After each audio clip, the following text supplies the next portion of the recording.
Assalamualaikum warahmatullahi wabarakatuh. Innal hamdalillah nahmaduhu wa na'udzu billahi min syururi anfusina wa min sayyiati a'malina. May yahdihillahu fala mudilla lahu wa may yudlil fala hadiya lahu. Asyhadu an la ilaha illallah wahdahu la syarika lahu wa asyhadu anna Muhammadan abduhu wa rasuluhu la nabiyya ba'dahu. Salawatu Rabbi wa salamuhu ala nabiyyina Muhammadin wa ala alihi wa sahbihi wa sallama tasliman katsiran. Ma'asyiral muslimin ibadallah, kembali kita membaca Ushul Salasa karya dari Al-Imam Al-Mujaddid Syekh Muhammad Ibnu Sulaiman At-Tamimi Al-Mazidi rahimahullah ta'ala. Dan kita masih pada ucapan beliau tentang ar-rubbah wa-rubbah wal-khusyu' wa dalil, tentang ar-rubbah wal-khusyu'. Dan sudah kita jelaskan pada sekian pertemuan tentang makna dari ar-rubbah. Kita ketahui bahwa ar-rubbah adalah ia talabu syai' al-mahmud, yakni mengharapkan atau mencari sesuatu yang di sana ada nilai-nilai pujian dan nilai-nilai kebaikan. Dan ar-rubbah hiya al-khawf min syai'in al-marbub, takut atau khawatir terhadap sesuatu yang akan menjadikan dirinya celaka atau pelakunya dalam keadaan takut terhadap hal-hal yang akan membawa pada perkara-perkara yang tidak terpuji. Adapun khusyuk nau'un minal dzulal lillahi azza wa jalla. Sedangkan khusyuk adalah bagian dari dzulal lil, ini merendahkan diri kepada Allah Subhanahu wa taala, menghinakan diri kepadanya. Dan sudah kita jelaskan pada pertemuan yang telah lalu bahwa seorang muslim dalam hal bersikap kepada Allah Subhanahu wa taala, terutama dalam hal dia melakukan peribadatan kepadanya, mesti tercakup pada 3 perkara. Mengharapkan sesuatu yang dia akan mendapatkan balasan kebaikan dari Allah Subhanahu wa taala. Bersamaan dengan itu juga ada kekhawatiran. Khawatir ibadah-ibadahnya tidak diterima, khawatir tertolak, khawatir dijauhkan dari rahmat Allah Subhanahu wa taala. Oleh karena itulah dibarengi pula dengan rasa khusyuk. Khusyuk yang tidak sebagaimana sering dimaknai dengan pengertian yang terkadang tidak memiliki bimbingan, tapi yang dilakukan oleh seseorang ketika melakukan kekhusyuan itu adalah dia merendahkan diri, menghinakan diri di hadapan Allah Subhanahu wa taala. Dan ini adalah merupakan setinggi-tinggi kedudukan seseorang ketika sedang beribadah kepadanya. Oleh karena itu, ma'asyiral muslimin ibadallah, Allah Subhanahu wa taala menurunkan ayatnya di dalam surat Al-Baqarah. Dan ini yang dijadikan oleh Syekh sebagai sebuah dalil tentang seseorang itu harus rubbah itu hanya kepada Allah Subhanahu wa taala, merasa gentar, merasa ada sesuatu yang kita takutkan dari uqubat yang akan datang kepada hamba-hamba. Sehingga dia ada rahab, sesuatu yang dirinya itu takut dan khawatir. Begitu. Dan itu hanya bisa kita berikan kepada Allah, bukan kepada selain. Ya, bukan kepada selain. Rasa gentar seperti itu. Inilah ma'asyiral muslimin ibadallah, tipikal dari kehidupan para anbiya. Makanya katakan di sini adalah merupakan a'dham maqamatil ibadah. Setinggi-tingginya kedudukan seseorang dalam hal beribadah kepada Allah Subhanahu wa taala. Sehingga ketika Allah berfirman tentangnya, innahum kanu yusari'una fil khairat. Sesungguhnya mereka, yakni para anbiya. Sehingga dikatakan innahum dhamir yarji'u ilal anbiya. Dhamir hum dikembalikan kepada para nabi. Sehingga maknanya adalah sesungguhnya mereka para nabi itu yusari'una ilal khairat. Yusari'una fil khairat. Mereka bersegera berlomba dalam hal kebaikan. Yad'una, mereka berdoa kepada kami. Ini kepada Allah Subhanahu wa taala, raghaban wa rahaba. Dalam keadaan penuh harap, ya, dan penuh rasa takut. Begitu. Penuh harap dan cemas. Begitu. Inilah kecemasan seseorang, ya, bukan takut kepada yakni penghuni tempat yang dianggap keramat ini akan mendatangkan bala, bukan. Disebabkan karena kita tidak menyediakan sesaji, maka kemudian nanti akan Nyai Roro Kidul akan mengguncangkan pesisir selatan dengan, ada sekarang keyakinan seperti itu. Ya, gempa yang ada ini karena seperti itu, subhanallah. Dulu ketika terjadi hal yang di Parangtritis itu semua, Nyai Roro Kidul dinisbatkan. Yang ini demikian, Ratu Kidul, semuanya sehingga mereka punya roh, gentar, cemas, takut ini jangan-jangan nanti kejadian lagi. Padahal itu semuanya adalah khayal, mitos-mitos yang tidak boleh ada. Terlintas pun tidak boleh pada diri kita. Terlintas saja, barangkali tidak boleh. Ketika celah itu ada, maka ini sangat membahayakan. Demikianlah ma'asyiral muslimin ibadallah. Inilah momentum yang pas sekali untuk kita angkat perkara ini, disebabkan ya kita terkena musibah. Tidak kita pungkiri bahwa ada korban jiwa di sana, ada orang-orang yang meninggal, ada orang-orang yang terluka, ya, ada rumahnya hancur, ya, dan kita merasa prihatin dengan kondisi seperti itu. Kita mendoakan agar mereka bersabar dengan musibah ini. Namun a'dhamul musibah, sebesar-besarnya musibah adalah ketika berkeyakinan bahwa kesemuanya ini terjadi disebabkan karena begini dan begitu, terutama kepada hal-hal yang masih dimitoskan. Ada. Sehingga mereka semakin rajin untuk memberikan sesajen, semakin rajin untuk yakni mengadakan acara-acara yakni sedekah bumi. Nanti yang di pesisirnya sedekah laut. Inilah yang dikatakan ruhba dan ruhba.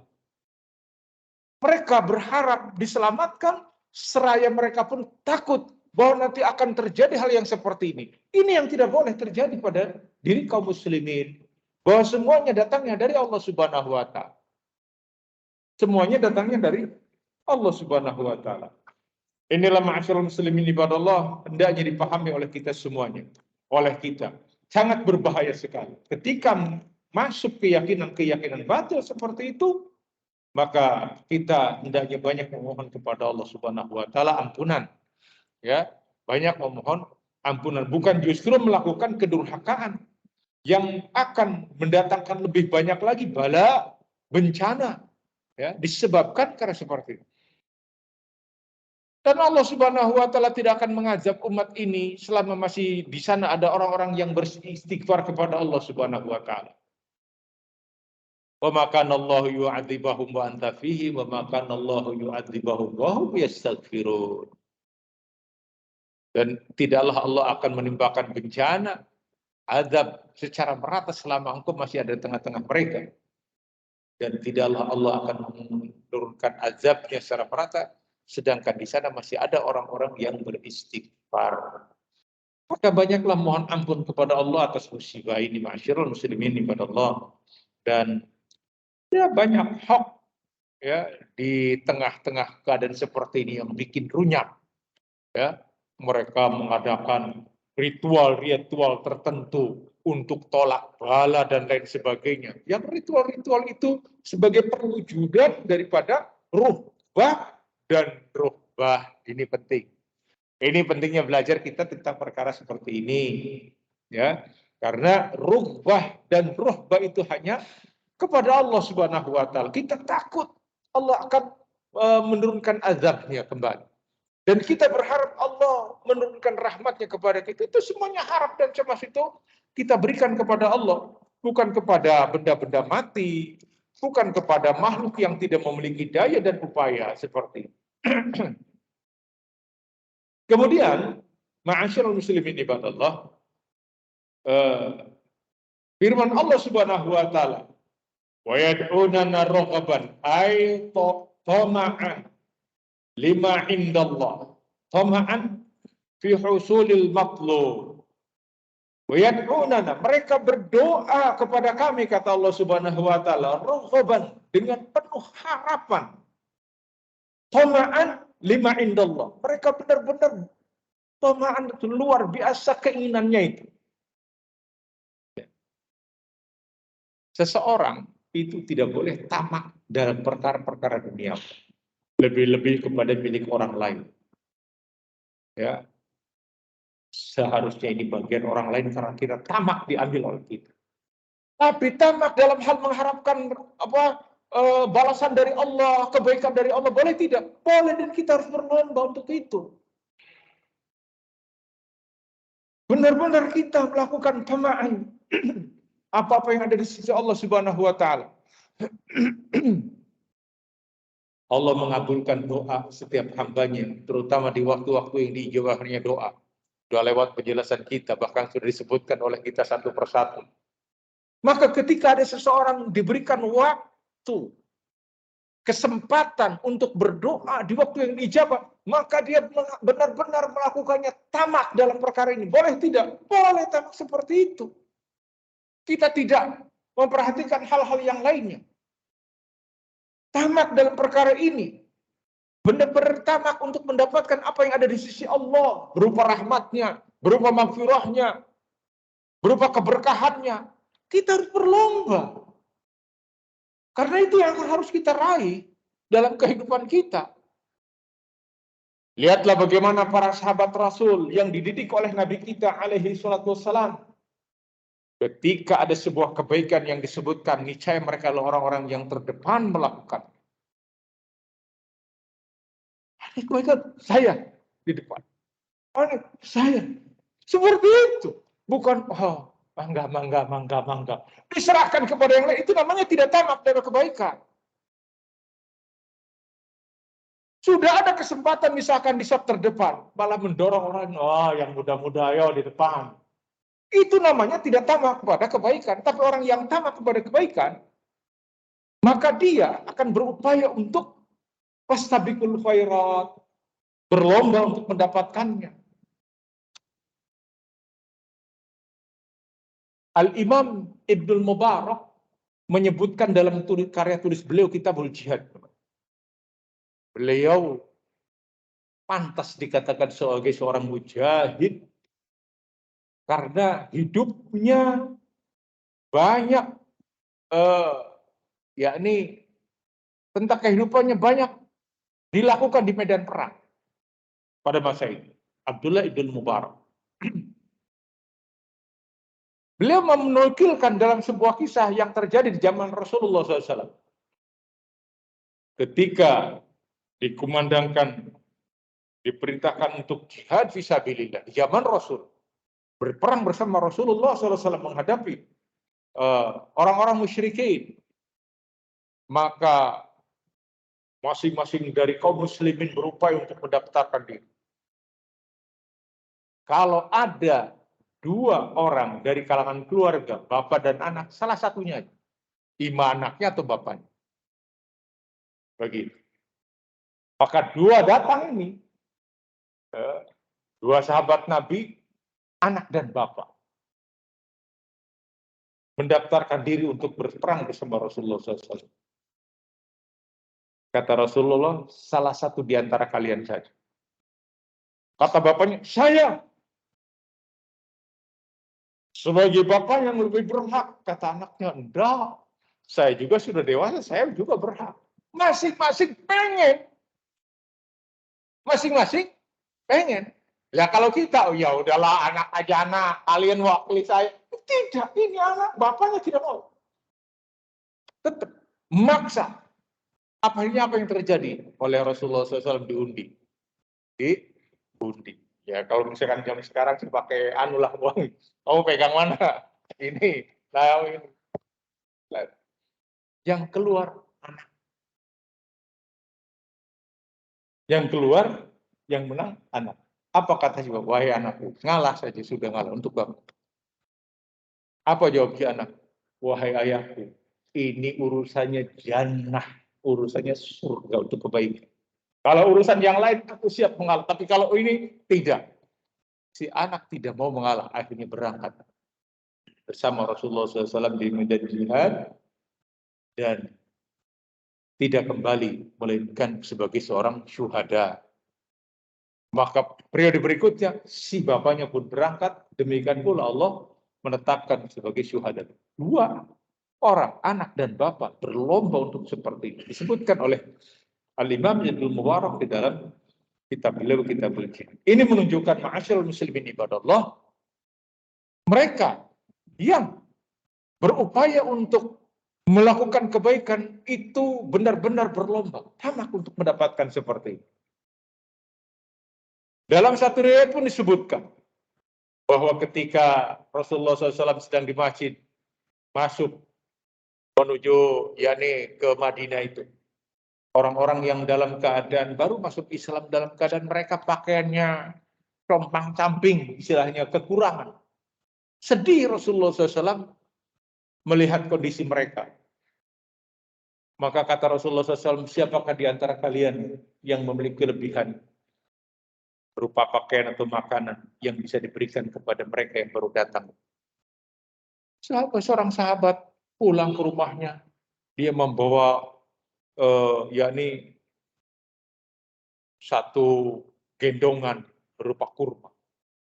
Ruk di situ. Yang lain ternyata pada berdatang. Melihat orang yang pertama tadi, kata Rasul, man sanna sunnatan hasanatan falahu ajruha wa ajru man amila biha.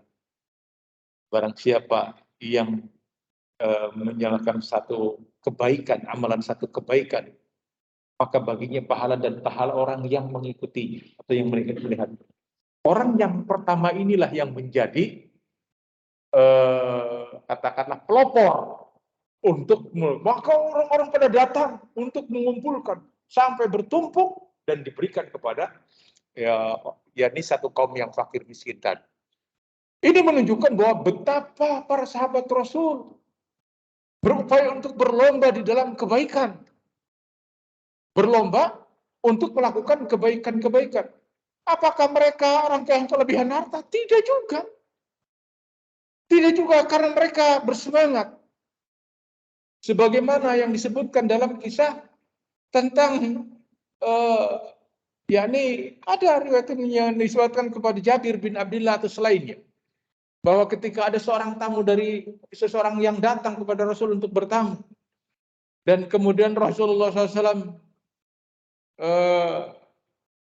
menyuruh untuk bertanya kepada keluarganya, adakah sesuatu yang bisa dijamu untuk tamunya. Ternyata semua istri-istri Nabi tidak ada yang memiliki harta atau katakanlah makan untuk menjamu tamunya. Lihat, keluarga Rasulullah SAW.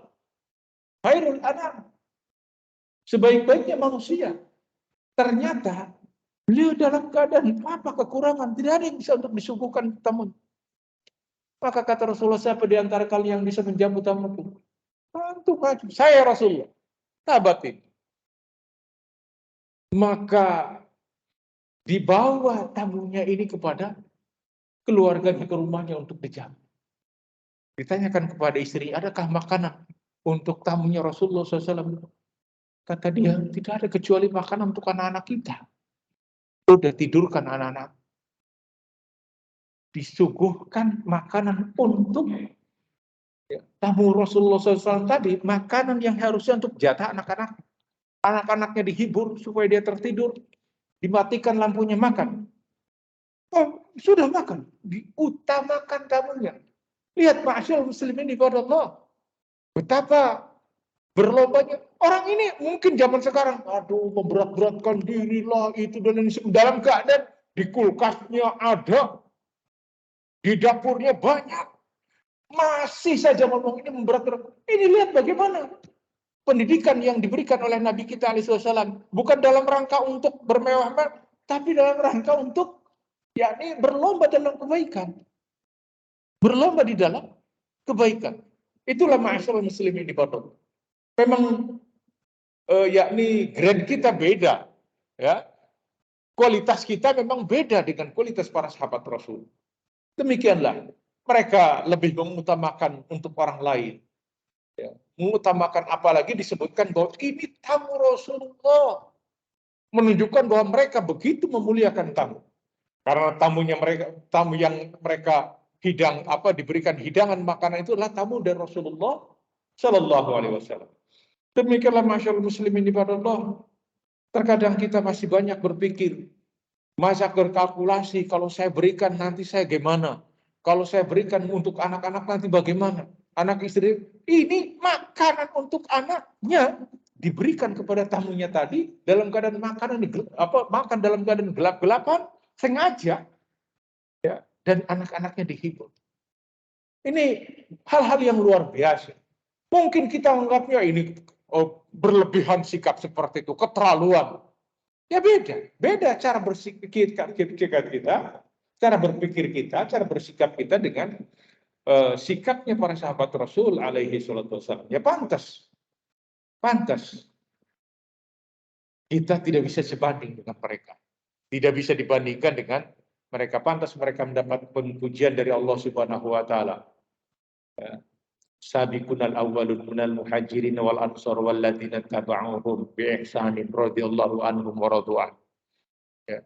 Orang-orang yang pertama masuk Islam dari kalangan muhajirin dan ansar, dan orang-orang yang mengikuti mereka dengan baik radhiyallahu anhum wa radu'an. Allah ridho kepada mereka, mereka pun ridho kepada Allah. Sehingga ketika disebutkan nama sahabat, kita mendoakan radhiyallahu anhu, semoga Allah meridhoinya, karena memang Allah menyebutkan bahwa Allah ridho kepada mereka, dan tidak ada satu generasi pun yang Allah sebut Allah ridho kepada mereka melainkan generasinya para sahabat. Di antara contoh-contohnya seperti itu. Hal yang mungkin aneh apabila kita melakukan saat ini. Kalau toh kita mau, mungkin keluarga kita akan protes, Pak, nggak ada lagi nih buat anak-anak, gimana besok? Bayangkan, ya seperti itu. Jadi memang kualitas kita beda, ma'asyiral muslimin ibadah Allah. Pantas Allah menjadikan mereka sebagai ukuran keimanan.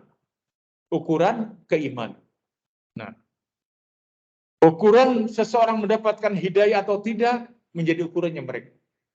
Fa'in amanu bimisli ma amantum bihi faqad ihtadaw. Jika kalian beriman sebagaimana imannya mereka, yakni para sahabat, niscaya mereka akan mendapatkan petunjuk.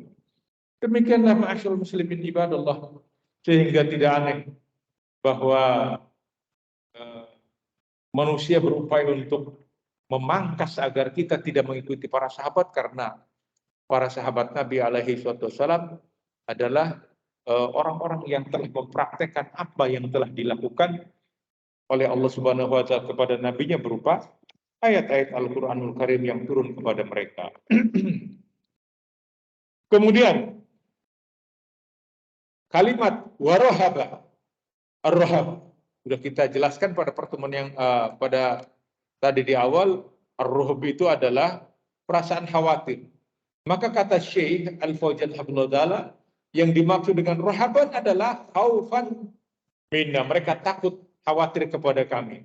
Wa yad'unallah ayyarhamahum, mereka berdoa kepada Allah agar Allah merahmati mereka. Wa yad'unahu alla yu'adzibahum, Dan mereka memohon kepada Allah, berdoa kepada Allah agar Allah tidak mengazab mereka. Alla yu'akhidahum, agar Allah tidak menghukumi mereka.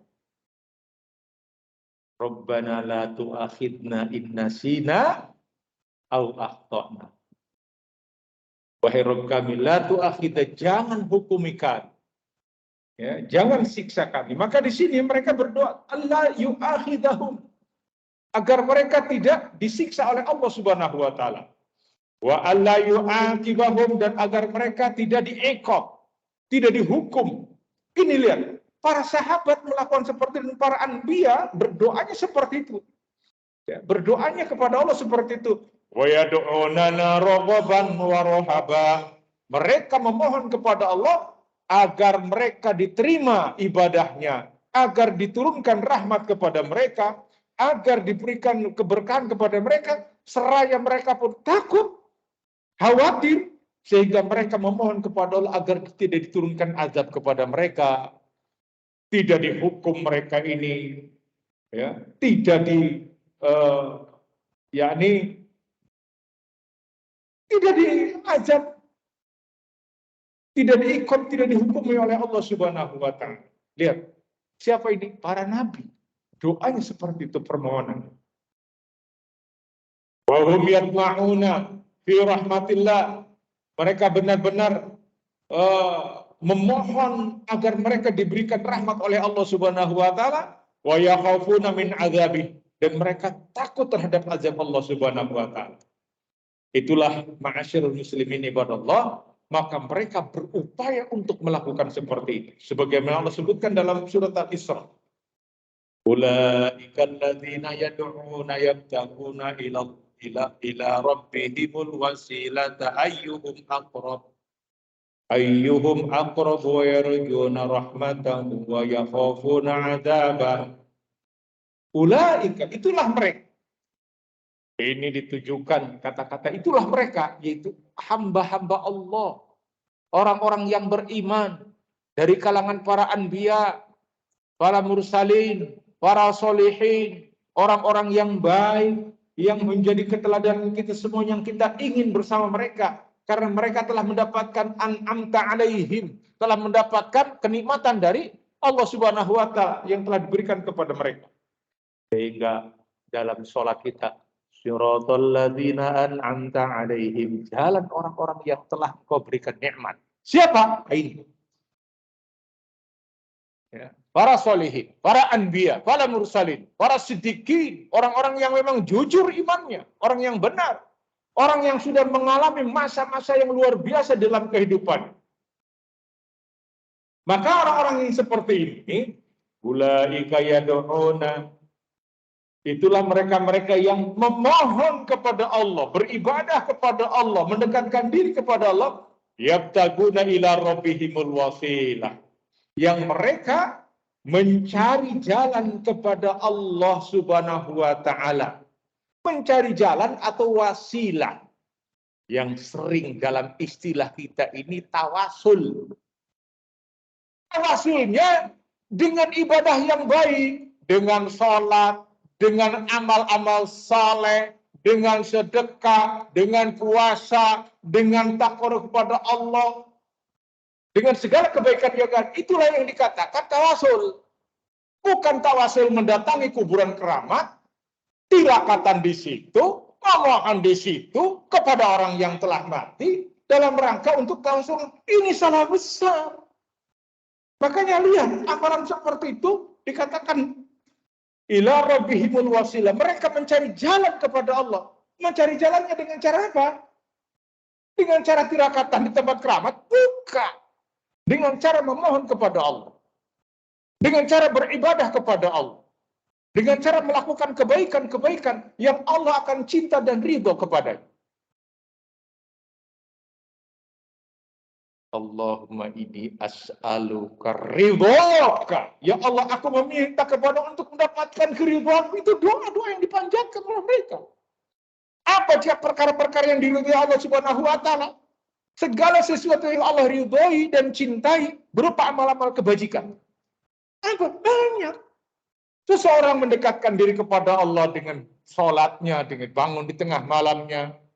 Seseorang mendekatkan diri kepada Allah, mencari jalan kepada Allah dengan membantu mereka-mereka yang kekurangan. Ibadah-ibadah yang dilakukan seperti itu. Semua jalan-jalan itu ada. Dengan qiraatul Quran, dengan zikir-zikir. Bukan dengan meminta kepada mereka-mereka yang sudah meninggal. Bukan dengan cara seperti itu yang dikatakan wasilah. Ayyuhum aqrab, mana yang lebih dekat? Yang orang-orang dari kalangan para sahabat tadi. Mereka ma'asyurul muslimin ibadah Allah begitu intens ibadah. Berdoa, mohon benar-benar bersungguh-sungguh. Sholatnya, sholat malamnya, berpuasanya, zikirnya, qiraatul Qur'annya. Lihat para imam. Ya, melakukan kesemuanya itu. Fahum, mereka, demikian kata Syekh, yad'una Allah khaufan min. Mereka memohon kepada Allah dengan penuh rasa takut. Takut dari azabnya yang sangat mengerikan. Wa yad'una aydan tama'an fiha indah. Dan juga mereka berdoa kepada Allah, memohon kepadanya, bersungguh-sungguh dengan apa-apa yang bisa mereka dapatkan dari sisi Allah Subhanahu wa taala, berupa rahmatnya, berupa ampunannya, berupa keberkahannya, keselamatannya. Yad'unallah ayyaqdir lahumul khair, memohon kepada Allah agar ditetapkan buat mereka kebaikan. Allahumma aslih lana dinana, Allahumma aslih lana akhiratana. Lihat doa-doanya seperti, ya Allah perbaiki agama kamu. Rasul alaihi salatu wassalam, manusia yang paling baik agamanya, tapi tetap meminta kepada Allah untuk diperbaiki agamanya. Loh, kita belum pasti, tapi kita jarang berdoa meminta diperbaiki agama kita.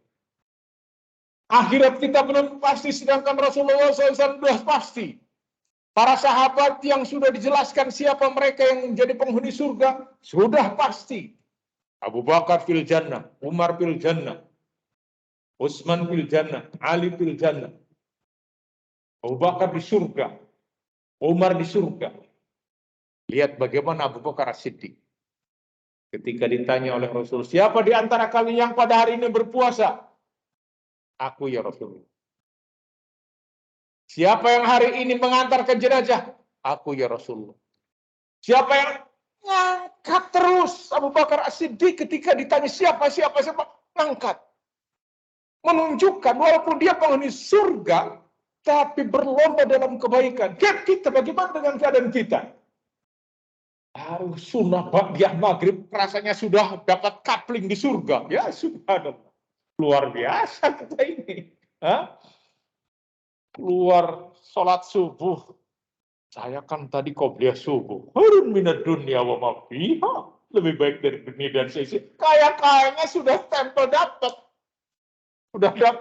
belum pasti ya akhi, barakallahu fikum, belum pasti kita. Kenapa? Ya belum ada kabar, yang adalah kita berharap mendapatkan. Sambil ada rasa khawatir, jangan-jangan tadi ketika sholat saya merasa ada hal-hal yang jadi mungkin ingin dianggap orang lain. Apalagi ketika sholat witir, bikin status. Bikin status. Alhamdulillah, sudah witir. Status. Belum. Waduh. Mulai bikin status tentang ibadah kita. Nah, ada yang kayak gitu kan? Masya Allah. Lihat, belum.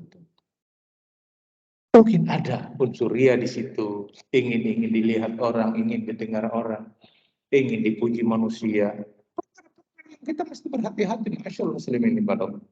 Maka Rasulullah SAW meminta kepada Allah perbaiki agamanya. Kita pun sama seperti itu.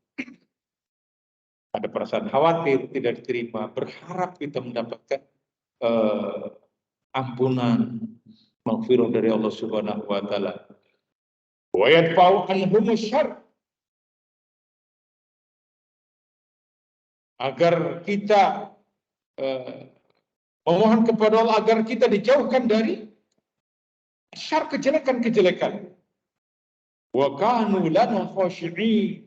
Dan mereka tatkala melakukan itu semuanya kepada kami dalam keadaan khashi'in, penuh kehusyuan. Ya. Yang tadi kita pahami makna khusyuk di sini adalah mereka dalam keadaan benar-benar merendahkan diri dan menghinakan diri kepada Allah Subhanahu wa taala. Ya. Sekat apa ya? Hal-hal yang membanggakan kita. Apakah kita sebagai pemimpin di kantor, sebagai seorang yang dihormati di kantor, maka di saat kita sedang beribadah kepada Allah, itu semuanya harus kita tanggalkan. Harus benar-benar zero kita ini, nol. Kosong kita ini dari ananiyah, dari keakuan. Saya sebagai ini, saya dalam posisi seperti ini, saya itu lewat. Di hadapan Allah nggak ada apa-apanya. Kenapa Allah berbangga-bangga kepada manusia di padang Arafah? Menyampaikan kebanggaannya kepada penghuni langit. Lihat hamba-hambaku. Dalam keadaan mereka meratap kepadaku. Dalam keadaan mereka kusut, capek, lelah. Dari pagi, dari yani ba'da zawal. Mereka memohon kepadaku. Dalam keadaan semuanya pakaian sama tidak ada dibanggakan. Ya kan? Pakai ihram. Ya. Enggak ditanya, kamu baju ihramnya harganya berapa? Berapa real? Yang ini 10 real. Yang ini enggak ada, enggak ditanya. Enggak ada. Anda lemparkan itu kain ihram di tengah-tengah mungkin ada yang berebut walaupun harganya misalkan miliaran, enggak ada. Sama kan putih kok. Kan putih sama. Enggak ada. Makanya ini yang membuat Allah bangga. Sehingga ketika seseorang di sana dalam keadaan memohon kepada Allah, meratap kepada Allah, berdoa, maka dikatakan Al-Hajjul Arafah. Kenapa dikatakan Haji Arafah itu? Karena seseorang memposisikan diri rendah. Begitu. Rendah. Kosong dia sudah. Jabatan-jabatan pun ditanggalkan. Jangankan hanya sekedar manajer. Jangan hanya sekedar kepala bagian. Atau sebagai pemimpin negara tetap. Lah kalau sikap itu tidak dimiliki tetap ada, hajinya itu enggak benar, berarti menunjukkan ghair mabrur. Kenapa? Masih ada sikap seperti itu. Dibuktikan datang undangan. Apa ini? Balikan. Salah. Apa yang salah? Enggak ada hajinya. Saya menyaksikan. Enggak ada hajinya, salah ini. Mahal haji ini. Apalagi saya pakai warna plus. Ya subhanallah. Masih ada. Berarti ada sesuatu yang salah. Yang kurang ngeklik. Urusan diterima atau tidak bukan urusan kita. Tapi yang namanya seorang dikatakan hajjal mabrur. Yang lain salah jawab ilal jannah. Tidak ada balasan melainkan jannah. Adalah mereka-mereka yang sudah memposisikan diri sebagai hamba Allah yang hina. Karena apa? Mereka hina di hadapan Allah. Itu yang bikin Allah bangga. Demikian ma'asyiral muslimin ibadah. Terkadang sehebat apapun ibadah ternyata tidak memiliki nilai ketika kondisinya seperti itu. Al-khadi'in, yaitu orang-orang yang khadi'in, mudlilin, orang yang hina, yang menghinakan diri kepada Allah, merendahkan diri kepada Allah, mutawadhi'ina lillah, tawadhu di hadapan Allah. Kepada manusia tawadhu, merasa tidak memiliki nilai, tidak memiliki kedudukan, ya. Kepada Allah lebih-lebih lagi. Fajama'u bainas sifat salasa. Maka terkumpul padanya sifat yang 3. Takut dan cemas serta merendahkan diri kepada Allah Subhanahu wa taala. Hadhihi sifatul anbiya. Inilah sifatnya para nabi. Sifatnya para nabi seperti itu. Mereka tinggi kedudukannya di hadapan Allah Subhanahu wa taala, dicintai Allah, tapi di hadapan manusia mereka dalam keadaan merendahkan diri.